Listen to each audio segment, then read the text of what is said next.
This is the 2021 Bentley Bentayga, and it is a luxury SUV, and also a performance SUV, and also an expensive SUV. This one has a sticker price of just under $200,000.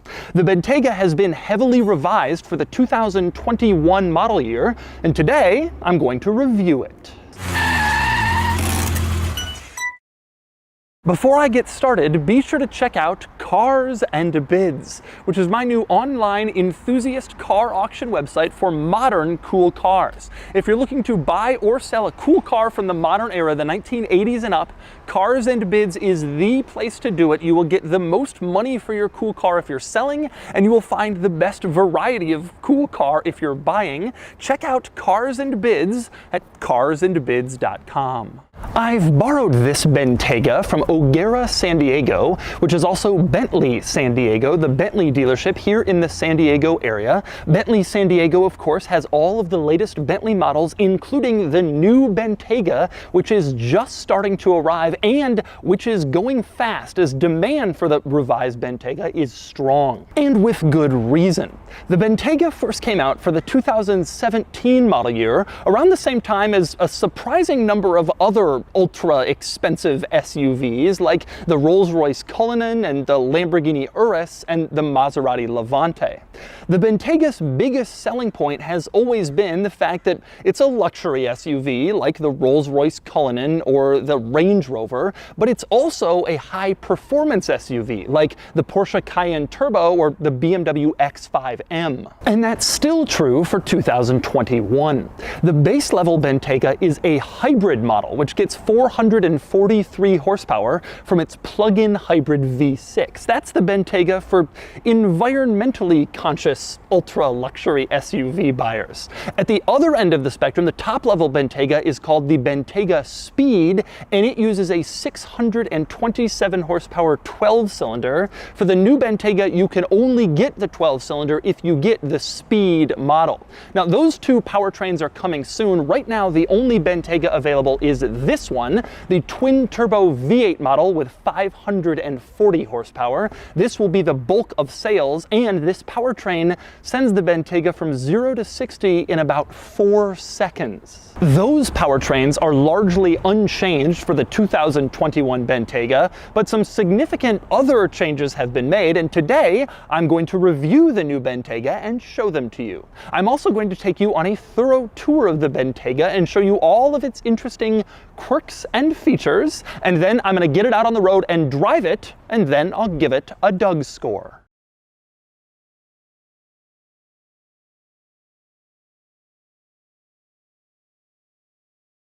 Alright, I'm going to start the quirks and features of the revised Bentayga with some of the revisions for the 2021 model year, and that means starting back here with the most noticeable update.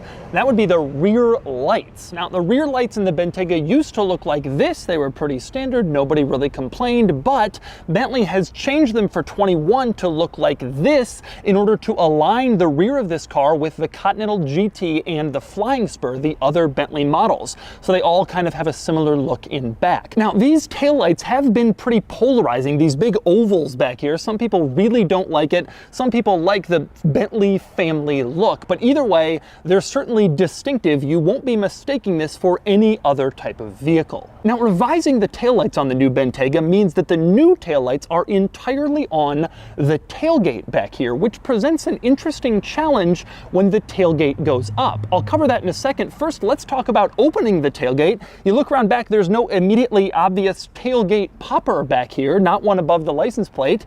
That's because it's hidden in the Bentley logo. You press the Bentley B and then the tailgate opens automatically, and that's just a really cool use of the logo back here to push it to have the tailgate open. But anyway, with the tailgate open, now you can see that the taillights are completely gone in back. They're up with the tailgate, and so they're not able to provide any lighting back here. That is against US government regulations regulation that specifically says taillights, brake lights cannot be on a piece of bodywork that moves like the tailgate. So Bentley had to come up with a solution if they wanted the taillights to be the ovals, and that solution is a second set of taillights in the bumper. So right now I have the brakes on, and you can see the brake lights are illuminated. You open up the tailgate and you can see the brake lights jump from their original position to this second set of lights on the bumper, and that way there will always be some taillights illuminated back here, no matter whether the tailgate is up or down. The benefit of doing it this way is you can have your entire tail light on the tailgate.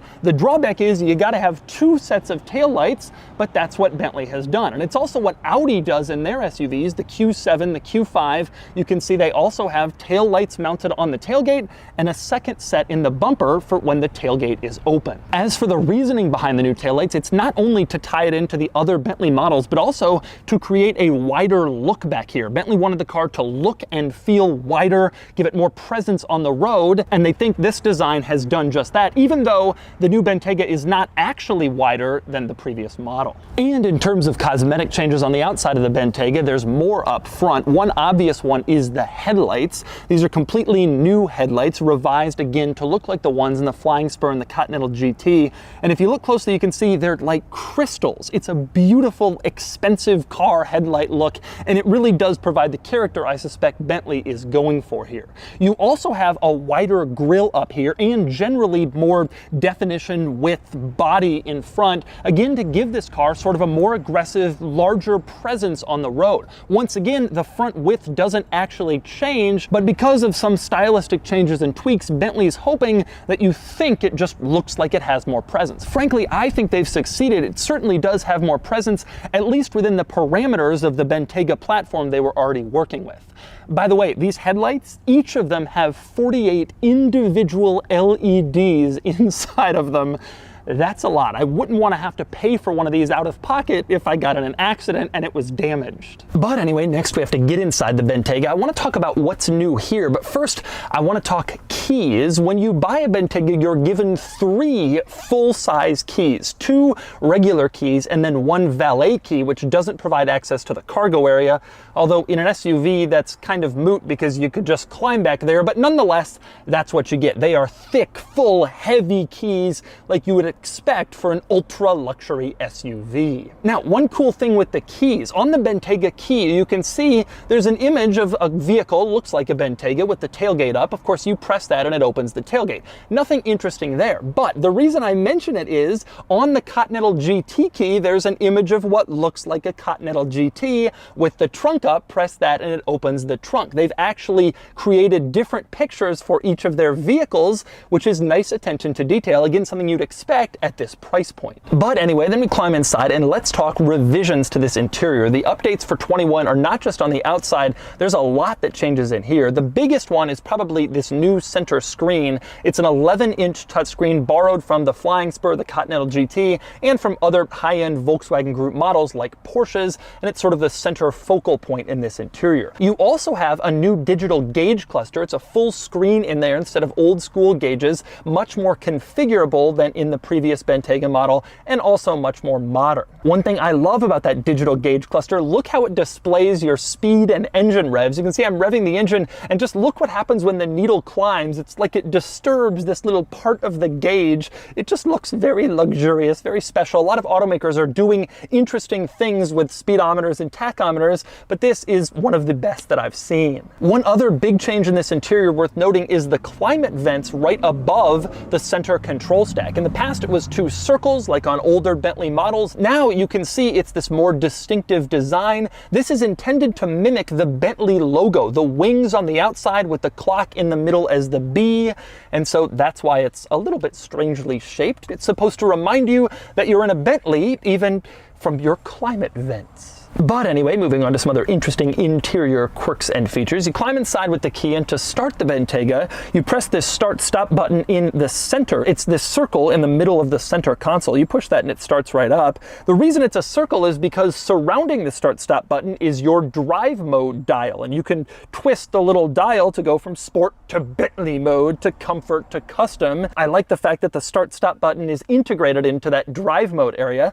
That's a pretty cool idea. Now, speaking of cool cool ideas. I've always loved the gear selector in Bentley models. You have a traditional looking gear lever, but the cool part comes when you want to put it in gear. You press the Bentley B logo on top, and that's the button that lets you change through the different gears. Again, a good integration of the Bentley logo. And next up, right above the gear lever, you have the climate controls. Nothing particularly interesting or new here compared to the outgoing model. One thing I don't like with the climate controls is that some buttons require additional steps. For example, you want to turn on the heated seat. You push the heated seat button, it doesn't just turn them on. Instead, the heated seat menu comes on the center screen. Same deal with the cooled seat. You press the button and it doesn't just turn on the cooled seats, the menu actually comes on. Now, Bentley would reply to this and say, well, you can just put it in auto mode. And that's true. This car doesn't just have automatic climate control for the air coming out the vents, but also for the seats, heated and cooled. On a warm day, you turn on auto cooled seat and it will cool the seat until it reaches your desired level of cool. But this whole multi-step button process also continues with the direction of the airflow. You can press the airflow button and that doesn't actually change the airflow. Instead, again, it pulls up a menu on the screen and then you can change it from there. It's easy enough, and if you have everything in auto, it's not really something you'll deal with, but if you want to manually change things, it does add one step to each climate control process, which can be kind of annoying. And next up, let's talk infotainment system. Since this screen is new in the Bentayga, I want to discuss it, and I will say it is excellent. Tremendously responsive to the touch instantly, just like a smartphone. And unlike in Audi models, you don't have to like push down on the screen for it to recognize your commands. You can just tap like on your smartphone, and it's very responsive to everything you tap. It will pick it up basically instantly. It's also very intuitive. Everything is organized in here pretty well. There is a lot of stuff in this infotainment system, but they do a good job of making sure that everything is about where you'd expect it to be. And one item worth noting with this infotainment, right below it, there are some physical buttons you can use to help control the infotainment system. For instance, if you want to go to nav, you don't have to find it in the screen. You can press nav and it will take you there. Same deal with radio, media, phone, whatever. Now, Porsches that have this similar infotainment system, they don't have the physical buttons. I guess the Volkswagen Group, which controls all these brands, must realize that Bentley customers probably want button backups. They get a little bit more frustrated with technology maybe. Porsche customers, they don't need that stuff, but it's nice to have in the Bentleys. And next up, let's move on to the gauge cluster, the new full screen gauge cluster, another very high-tech piece in this Bentayga that helps bring it back into line with more modern rivals. It's a very competitive segment, and you gotta have a full screen gauge cluster now because everyone does. A couple of cool things in here. One, I love the fact that it refers to the most recent trip odometer as short-term memory, whereas the odometer that you can reset can measure longer distances. That's long-term memory. Instead of trip A and trip B, it kind of makes it more human-seeming, which is sort of funny. It's worth noting, though, Audi does the same thing in their gauge cluster. Another thing that Audi does, that Bentley now also does, since they have the same parent company and the same technology, is the full-screen gauge cluster map. You can have the map shown small right in front of you, which is useful, but you can also have it shown full screen. And when you do, I love the look of the tachometer going away, sort of fading out to show the map instead. Having the map there can be very useful. It's right in your field of vision. So you're driving along, you just look right down, see where you're going, and look right back up without having to glance over at the center control stack and the infotainment screen. And of course, that gauge cluster screen is configurable for more than just the map. You can also use it to see the radio, the current media you're playing from your phone settings, calling someone, all that stuff right there in front of your eyes, which is a nice place for it to be to minimize distraction. As for the interior itself in here, I have to say it's a bit of a mixed bag. Previous Bentley models I've been in have had some of the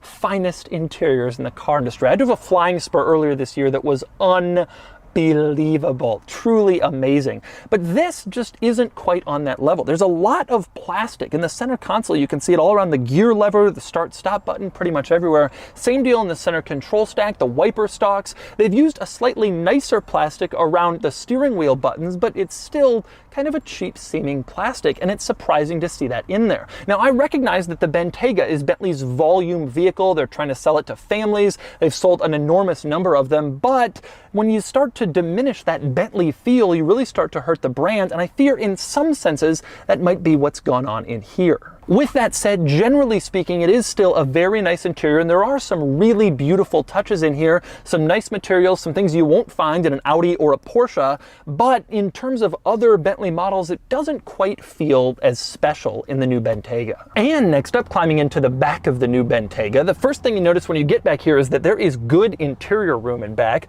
I have good legroom, a few more inches for my knees. I have good headroom. It is roomy back here. Now, I have always felt the backseat of the Bentayga was roomy, but for 21, it's actually a little bigger than the previous model, so there's even more rear seat room than before if for some reason you felt a little uncomfortable in the outgoing model. Now, there are a few interesting quirks worth noting back here. One, I really like the embroidered Bentley logo in the seats. You have those in the front seats as well, but most automakers don't translate that stuff to the back. Well, when you pay $200,000 for a luxury SUV, you get embroidered Bs in the back seats too. I also like the charging options back here. You have two separate USB-C ports and a cigarette lighter style outlet in the center, so you can charge all your devices while you're driving along, and you don't have to compromise and charge only one at a time like a lot of cars. But undoubtedly, the finest item in the back seat of the new Bentayga is this screen in the center. Bentley has given up on trying to get all of the rear seat controls into various buttons and switches, so rear passengers now get a screen, which makes sense because there's a lot to control. You have your climate controls in this screen. You can adjust the temperature, the fan speed for your rear seat climate experience. You also have your heated seat controls back here. You press on that and you can turn on your heated seat just like in the screen up front. You also have your rear shade controls back here. You can use this screen to open or close the shade on the top of the ceiling below the sunroof, whether you want it open to experience the sun or completely closed. It's all controllable on this screen. But if you're like me, you're probably thinking this screen is kind of far away. To use it, you have to reach down. It's mounted very low where your feet are, not a good placement. But Bentley has thought of that. Press this little eject button in the upper right corner of the screen and it pushes out towards you. And then you can remove it. It's actually just placed there on a magnet, and then you can pick it up like a remote and use it to control all of these various functions without it being just integrated into the center console. So you can leave it there, or you can pick it up, put it on your lap where it's more convenient. And when you're done using it as a remote, you can put the screen right back into its place. It will magnetize again, and it will look like it was never removed in the first place. That is a pretty nifty trick. And next up, we move on to the cargo area in the new Bentayga. I will access it by pushing the Bentley B, and it opens right up, and you can see the Bentayga has a fairly large cargo area, lots of room for stuff back here if you want to use your Bentayga to transport things. Interestingly, what it doesn't have is a third row seat. This is also true of a lot of really high-end luxury SUVs. No third row in the Range Rover, the Rolls-Royce Cullinan, the Lamborghini Urus, and also the Bentayga. It's only 2 rows. To me, maybe more interesting, there's no button that allows you to easily drop the second row of seats from the cargo area if you want to put larger items inside. A lot of luxury SUVs have a button like that, so you can push it and easily drop the seats to put something huge in back, but in the Bentayga, you have to go around and manually fold the seats down. I guess Bentley must figure that not too many people are actually loading massive things into the back of a Bentayga, so it maybe wasn't necessary. One interesting quirk of the Bentayga cargo area, on the inside of the tailgate, you can see there's this little panel which is held on with this fastener. You undo it, open it up, and nothing is in there. That is for the road hazard warning triangle. In Europe, it's mandated that new vehicles must be sold with a road hazard triangle, so that's where they put it. But in the States, we don't have that regulation, so instead, you just get an empty, hidden piece on the inside of your tailgate where you can stick stuff and no one will find it. It's an interesting little spot. And finally, we move under the hood in the new Bentayga. You can see this car's engine, or the plastic cover over it. Like I mentioned, this is a twin turbocharged V8, 540 horsepower, which is a pretty healthy number. Now, like I said, there are 2 other powertrain options, both on their way. They're not available yet. You have a plug-in hybrid V6, or you have the Speed model with its twin turbo 12-cylinder, but this one will account for the majority of the sales. Now, personally, I love the 12-cylinder. I think it is the Bentley powertrain, but in the SUV world, it has been received as a little bit too expensive, so the V8 has emerged as the volume-selling model. And it's not like it's slow. Like I said, it still sends this from 0 to 60 in 4 seconds, which is unreal for an SUV with this much size and luxury leather trimmings, which all add weight. And so those are the quirks and features of the new Bentley Bentayga. Now it's time to get it out on the road and see how it drives. All right, driving the new Bentayga. I really am a Bentayga fan. When it first came out, I was really into it. A lot of people made fun of me, like, that thing, the Bentley SUV, it's so stupid. But since then, every luxury brand has come out with an SUV, and now it doesn't seem quite so stupid anymore. It seems like a pretty smart decision at the time, actually. One drawback about the Bentayga, one big criticism that it gets, is that, you know, it comes from this Volkswagen Group family of luxury SUVs, all of which are relatively similar when you think about it. The Cayenne Turbo uses this engine, the Lamborghini Urus uses this engine, the Audi SQ7 uses this engine. They're all, the Panamera Turbo, they're all in some various state of tune of this powertrain. And it kind of diminishes the specialness of it. You know, 10 years ago, all these brands, 15 years ago, all these brands were separate, and they built their own separate stuff, and now it's getting a little bit more uniform. I will say, aside from the powertrain use, they are pretty distinct when you get inside. The Bentayga does not feel that much like an Audi. The Cayenne does not feel that much like an Audi or a Bentayga. They do a pretty good job differentiating them, but ultimately it is a lot of variations on the same platform and the same powertrain, so it's sort of like pick which one of the Volkswagen Group luxury performance SUVs fits into your budget, that's the one you go with. Me personally though, if the Bentayga fit into my budget, I think I'd go with this. I have actually always liked how it looked. I do think that the upgrades in front for 21 are better than before. In back, it's certainly debatable. I don't mind it. I think I like how it ties it into the Bentley family, and also I think before it was too generic. But I can definitely see how it's not the most attractive look. Big oval taillights on an SUV definitely looks a little strange. Sitting in this car driving it, I mean, it's so comfortable and so quiet, and that's one of the things I like the most about it.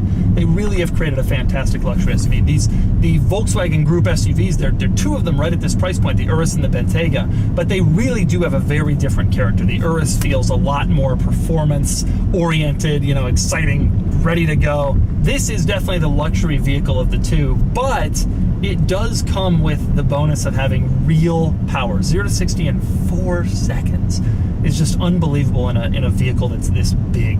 And in terms of acceleration, it's so immediate. It is unbelievably fast. The difference, though, between the V8 and the 12-cylinder to me, though, is the following. The V8 is fast. You press it, it throws you back in your seat. It's fast. It's an engine designed for performance cars like the Urus, like the Cayenne Turbo. The 12-cylinder doesn't build power in that way. It almost feels like a jet. It's not fast, and then you're going fast. It's hard to even explain, but it feels like you're almost just being like sucked forward at this speed. It's more consistent and less like throw you in your seat, and it's more just like big, torquey feel. And to me, that 12-cylinder is the ultimate powertrain. Overall, this is a great SUV. There's some pros and cons for sure. Some people will say the styling is a bit of a drawback. Certainly the interior materials aren't quite as nice as on some other Bentley models. But in terms of benefits, it's fast, it's luxurious, tremendously comfortable, and the technology is dramatically better for the 21 model year. Bentayga is still a great ultra luxury SUV if you're into that sort of thing, but it is a very competitive world. And these changes really help Bentayga kind of stay near the top of that world and very competitive, better tech. Just feels a lot more modern in here. And so that's the 2021 Bentley Bentayga. This is an excellent luxury SUV and an excellent performance SUV, and updates for the 2021 model year should help this remain competitive in a surprisingly crowded field of ultra-expensive SUVs. I've been a big fan of the Bentayga ever since it came out, and with these new updates, I still am. And now it's time to give the new Bentayga a Doug score. Starting with the weekend categories and styling, the Bentayga still looks fine, not gorgeous, better in front, a little more polarizing in back. It gets a 5 out of 10. Acceleration 0 to 60 is in the low 4-second range, and it gets a 7 out of 10. Handling is fine, not as tight or as quick as performance-oriented rivals like the Urus and the Cayenne Turbo, and it gets a 5 out of 10. Fun factor is good, it's fast and relatively sharp, and the fun of driving a Bentley SUV is undeniable, and it gets a 6 out of 10. Finally, cool factor, and the Bentayga is still cool, still head-turning, still among the ultimate SUVs, and it gets a 6 out of 10 for a total weekend score of 29 out of 50. Next up are the daily categories and features. The latest Bentayga is far more advanced than the outgoing model, and it gets an 8 out of 10. Comfort is still excellent, though not quite Rolls-Royce Cullinan level, and it gets a 9 out of 10. Quality is fine. The W12 model I tested a few years ago certainly had nicer finishes inside. This one is very nice, but on par, I would say, with a Cayenne or a Panamera, and it gets an 8 out of 10. Practicality is normal for a car like this, and it gets an 8 out of 10. Value is only okay. These are great in so many ways, fast and luxurious and now high-tech, but they're also expensive, especially as more and more super SUVs float onto the scene. I love the Bentayga, but I'm giving it a 6 out of 10 for a total daily score of 39 out of 50. Add it up and the Doug score is 68 out of 100, which places it here against some relevant cars. The Bentayga V8 does very well. Not the highest in the weekend score, but not the lowest. Not the highest in the daily scores, but not the lowest. That's what I love about these. It's a really great and well-rounded luxury performance SUV that combines great luxury and great performance better than any rival.